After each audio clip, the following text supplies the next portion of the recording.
terlalu cepatnya untuk siklus selanjutnya, terlalu telat untuk di siklus ini.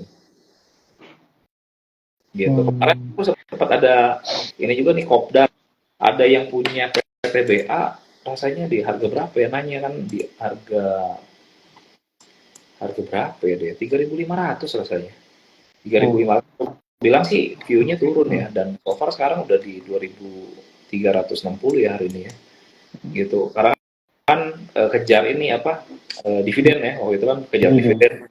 Nah, habis itu kan kena ARB bingung juga kan, ya balik lagi, makanya teman-teman harus tahu apa yang teman-teman beli gitu dan kenapa gitu. Kalau misalkan enggak, ya sayang gitu.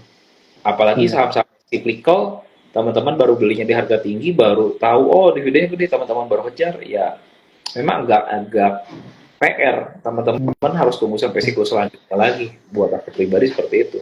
Tapi kalau teman-teman yang memang mau jangka panjang, tunggu dia sampai udah benar-benar turunnya tadi 80%, 90%, teman-teman baru mulai masuk. Di saham yang cyclical itu akan menarik. Tapi kalau saham yang nggak cyclical, teman-teman juga harus hati-hati.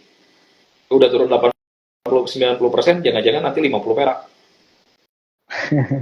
Nah, iya, gitu. iya. Jadi tetap teman-teman harus Iya. Betul kok ini.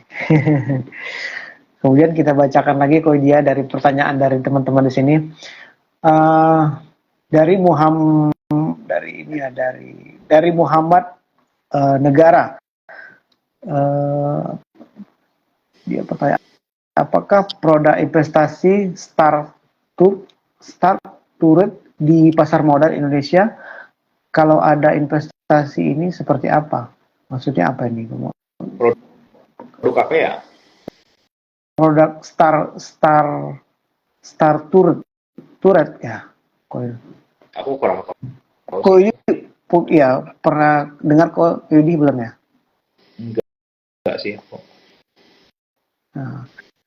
Terus kalau ini dia tanya lagi kok, ada pertanyaan lagi kok ini, LSIP, ULTJ, SIDO dan AKRA, apakah saham ini termasuk saham defensif? Ya. Sebenarnya biasanya yang masuk ke dalam defensif kan ya let's say ya consumer lah ya. Consumer ini salah satu yang defensif. Tapi SIDO ini sekali lagi sama. Buat aku dia udah naik dari 2018 dari harga 200 udah naik 5 kali lipat ya sampai 1.100-an.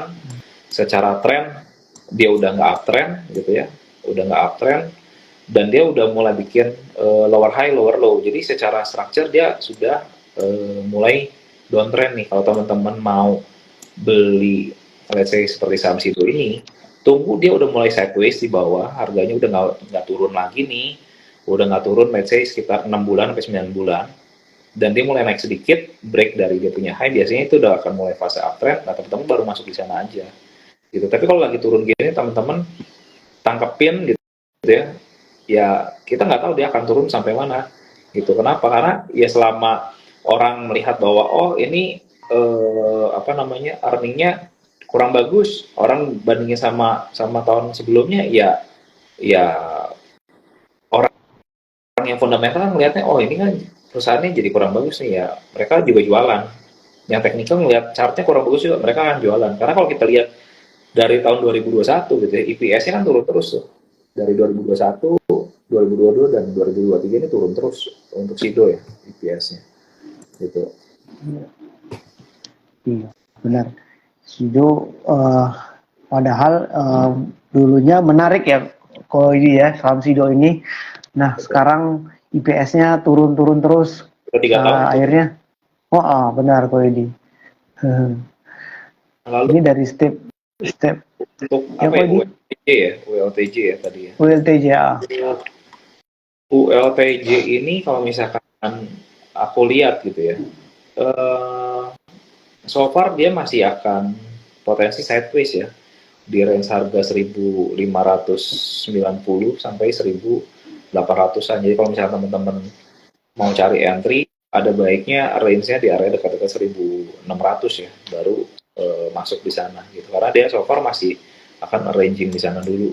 Jadi jangan paksain buat entry di atas area 1.800 gitu. Apalagi kalau misalnya tujuannya adalah untuk lebih ke long term ya, gitu.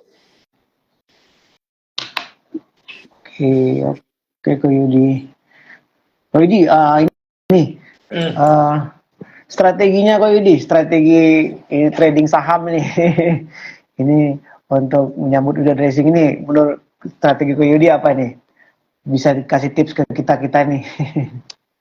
Strategi mungkin sama tadi yang aku sempat mention di depan ya, fokusin ke saham yang second liner dan first liner aja. Dan kalau misalnya teman-teman, let's say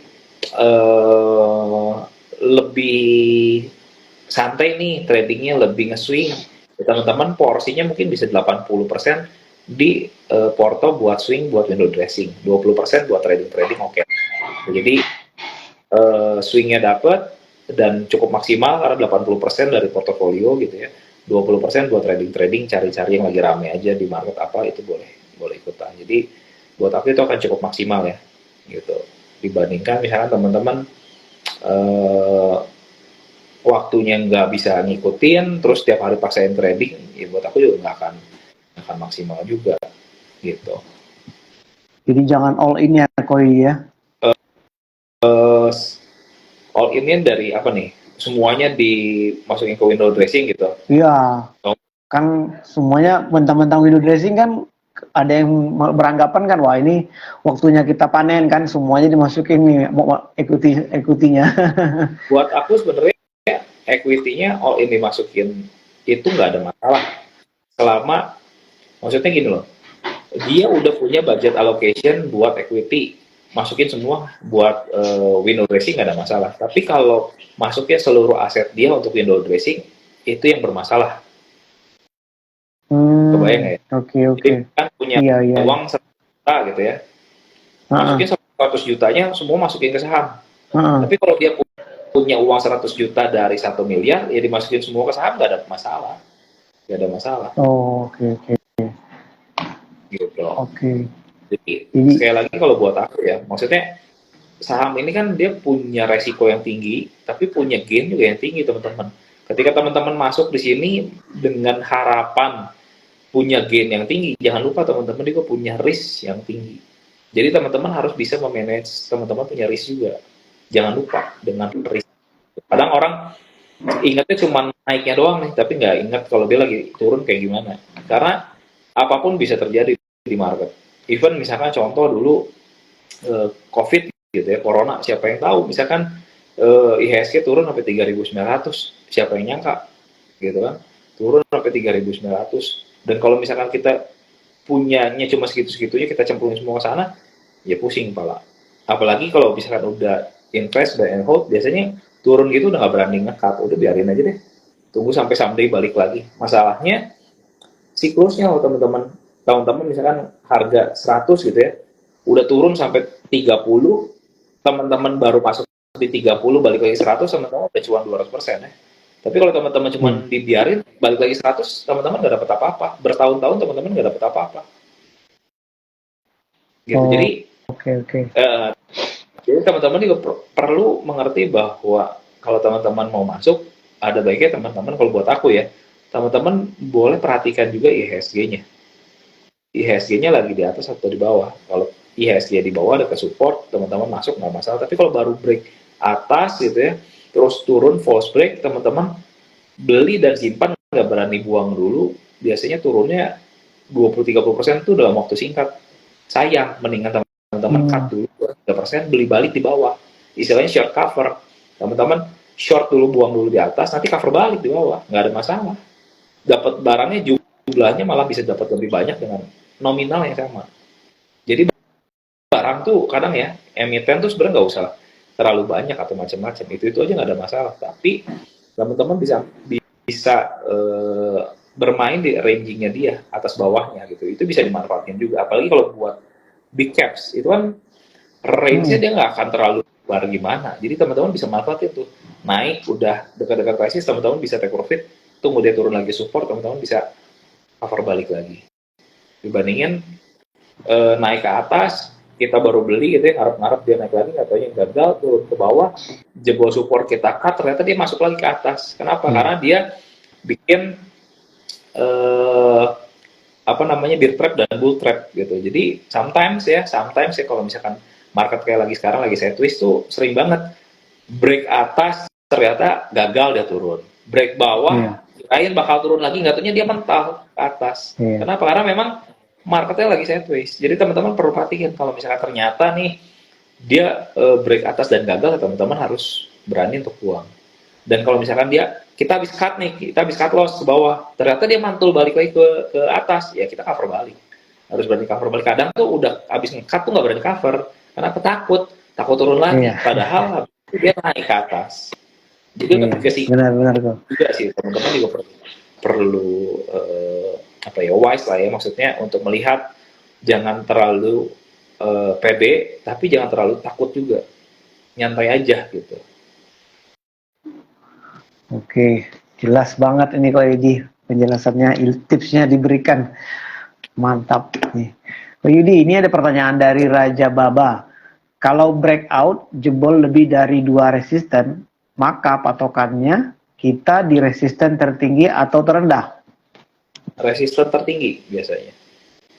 Tertinggi. Oke, jadi dari resisten tertinggi gagal, turun lagi ke bawah, ya teman-teman boleh berhati, karena di sana false break-nya.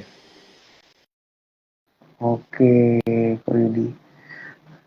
Ko Yudi, kalau Ko Yudi sendiri target IHSG untuk tahun 2023 ini di berapa Ko Yudi? Around 7.000 lah, 7.000, 7.050 yang tadi lah. Oh, di situ ya Ko dia. Oke. Ini ada pertanyaan Ko Yudi. Kalau ada investor saham tradingnya seminggu sekali, tanggapannya gimana Ko Yudi? Nggak masalah. Tradingnya seminggu sekali, misalkan beli Senin jual Jumat, atau beli Selasa jual Senin depannya, ya nggak ada masalah juga sih. Buat aku itu balik lagi ke karakternya teman-teman ya. Atau misalkan beli Senin jual Kamis, biasa kan kalau naik 3 hari gitu ya, jadi beli Senin jual Kamis atau Rabu, ya nggak ada masalah juga. Disesuaikan, sekali lagi balik lagi ke kategori atau karakteristiknya teman-teman seperti apa. Mana yang paling benar, ada nggak? Nggak ada kebenaran mutlak di market, itu nggak ada. Yang paling benar adalah yang cocok dan cuan buat teman-teman. Karena satu metode nggak akan bisa cocok buat semua orang. Psikologinya beda, time frame-nya beda, goal-nya beda, kapasitas dia punya modal itu juga beda. Jadi time frame juga akan beda-beda, nggak akan semuanya sama. Gitu. Jadi yang paling penting apa? Kita cari yang cocok dengan case kita seperti apa. Itu yang teman-teman harus cari. Gitu. Bukan memaksakan karakteristik seseorang kepada kita, karena belum tentu cocok. Iya, benar Ko Yudi. Cocok, saya setuju Ko Yudi. Jadi banyak orang itu ikut-ikutan. Wah, ini dia karakternya main di blue chip, tapi dia ikutan beli saham second laner. Wah, begitu turun balik arah, dia nggak mau cut loss. Dia malah bertahan. Ko Yudi, ini ada lagi BMTR gimana kok hari ini break low, tapi ditarik naik. Nah. BMTR ya hari ini Iya. 262 ya, open tadi di berapa ini ya? Di 250 ya.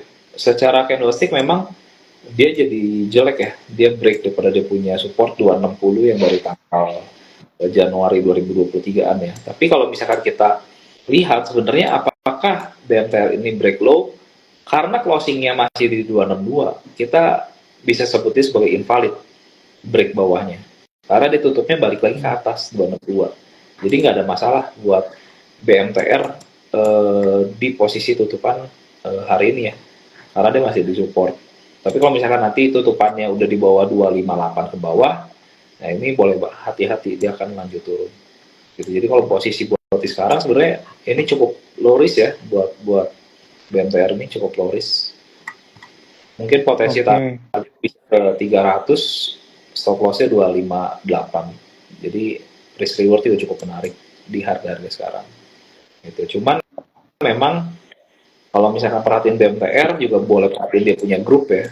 Grupnya dia kan rata-rata semuanya juga lagi turun. MNC-nya lagi turun, IPTC di atas semuanya juga dekat nyender di 50 perak kan. Jadi ya sebenarnya ya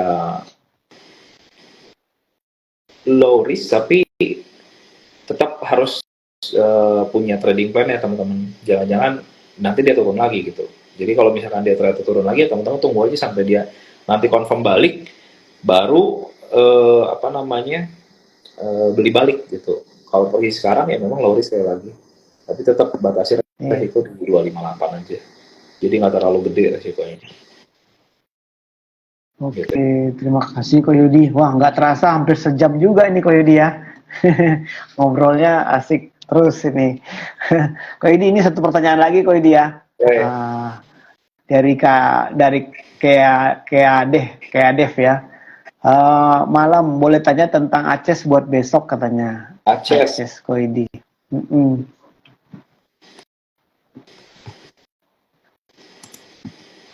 Software ya, so far ini kan masih strong banget uptrend ya, dan ini kan dia masih di dalam channeling uptrendnya. Jadi untuk apa namanya closing di hari Jumat kemarin di harga 805 ini dikasih harga murah gitu ya, dan hari ini kan tutupan udah 825. So far selama dia masih bisa tahan di atas 800, dia masih potensi untuk kembali naik, bisa ke area 890 sampai 950-an nih. Jadi kalau udah punya barang ya dikawal aja, stop lossnya di modal gitu kan, karena udah cuan mungkin.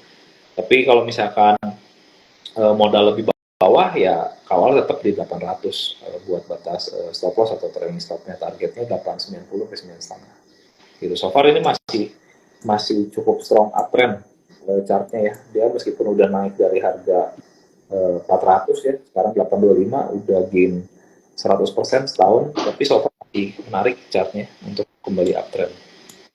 Oke. Jadi chartnya sangat menarik Aces ya untuk kaidah. Jadi oke Kak Yudi,